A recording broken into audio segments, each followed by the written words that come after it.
All right, some things to look for in your Sunday games as you get ready to tee it up. Jacksonville at Denver. Jack Del Rio recognizes the importance of this game. They must have it going on the road. The key here is, can Denver's defense be physical? You know what Jacksonville's going to do? They're going to run it between the tackles and dare you to stop them. And if Denver can stop them, Denver's going to win the game. But I fully expect Denver to commit a lot of guys to the line of scrimmage. Be alert for play action pass by David Garrard right at the inside backers and try to get some throws in over the top in that intermediate area. The Dallas Cowboys and Arizona Cardinals, something's missing about Dallas. I've said it before. This is a very talented team, but until they find, I know what their identity is, I think, but do they? Are they a passing team? Are they a Terrell Owens team? Are they a Tony Romo team? Are they a Marion Barber and Felix Jones team? What are they? And all that being said on offense, they can score from the locker room.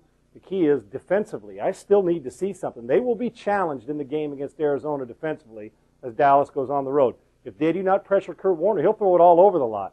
With the injury to Terrence Newman and what's going with the hernia surgery, this is a very, very serious situation for the Cowboys. And I know they're 4-1 and going on the road. If they lose, no big deal. But it is a big deal because every game matters for home field advantage from now and all the way. I don't want anybody to tell me that these games don't matter if they lose. They do matter because the NFC East is so brutal as far as brutally good.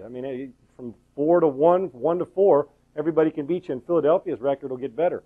But you watch now, if they don't pressure Kurt Warner will throw a party on him, deliver the party hats and all the stickers and everything else, cake and ice cream, because now whether Arizona wins or not, that's one thing, but they better pressure Kurt Warner because they can throw the football on anybody. Keep an eye on that.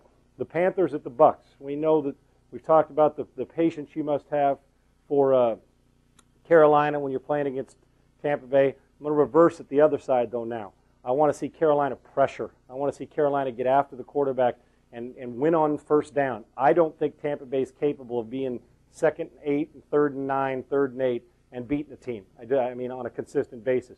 So you watch first down in this game, and if the Bucks average 5-6 yards a play, or 4.5 to 5 to 6 yards a play on first down, they're going to be in it all the way. If you see there in a lot of 2nd long and 3rd long, the Carolina Panthers are going to win this football game. Should be a very, very interesting game. There's a lot of excitement in Tampa with the baseball team, even with what's going on in the playoffs in the ALCS. But there's also excitement with Tampa Bay, even though they've struggled at times. The NFC South is wide open. And finally, the San Diego Chargers hosting the New England Patriots. I think the Chargers are overrated. They got to show me something. I'd like to see the Chargers pitch a 27-3 game. I don't know if they can against Bill Belichick's team, because advantage Belichick when it comes to coaching in this game. I have a lot of respect for Norv Turner, but he's not Bill Belichick when it comes to the head coach. But New England's going on the road. San Diego, I'm sure, feels like they owe them. There's some bad blood there from some of the dancing that's gone on in the past, and then New England emulating Sean Merriman, all those things, and San Diego not being able to close out the last 2 playoff times against New England. I'm anxious to see if San Diego's defense can stop relying on their offense and go out there and pitch a shutout and see if they can, or 3 points or 10 points. Because the Chargers they're a bend, and a lot of times break. So for anybody to think that just because they're the most talented team in the AFC means they're the best, no. I see teams every week better than the San Diego Chargers. So keep an eye on that. And can Matt Castle go on the road and get a huge win? Now this is a back-to-back weeks for the New England Patriots going on the road. You keep an eye on that now and see if the defense for the Chargers steps up and gives me playoff caliber defense. They haven't done it in my mind yet this year, except maybe the second half of the Raider game.